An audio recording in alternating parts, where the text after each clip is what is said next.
देश दुनिया के वीडियोस देखने के लिए सब्सक्राइब करें जी सलाम। लेटेस्ट नोटिफिकेशन के लिए बेल आइकॉन दबाना ना भूलें। और नए महीने की शुरुआत महंगाई के झटके के साथ हुई है। एलपीजी सिलेंडर और महंगा हो गया है। आज 1 सितंबर से गैर सब्सिडी घरेलू एलपीजी सिलेंडर की कीमत 25 रुपए बढ़ा दी गई है और इस इजाफे के बाद अब दिल्ली में 14.2 किलो वाले एलपीजी सिलेंडर की कीमत बढ़कर 884.50 रुपए हो गई है।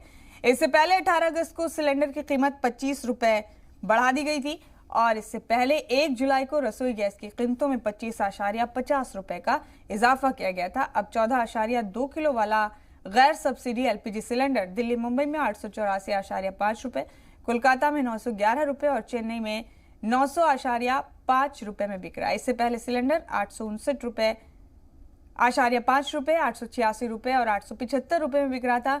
घरेलू एलपीजी सिलेंडर ही नहीं बल्कि 19 किलो वाला कमर्शियल सिलेंडर भी महंगा हो गया। दिल्ली में कमर्शियल सिलेंडर 1618 रुपए की जगह अब 1693 रुपए में बिक रहा है। 1 जनवरी से लेकर आज तक इन 8 महीनों में सिलेंडर की कीमतों में 190 रुपए का इजाफा हो चुका है। 1 जनवरी को दिल्ली में घरेलू गैस सिलेंडर की कीमत 694 रुपए थी, जो अब बढ़कर 884.5 रुपए पर पहुंच गई।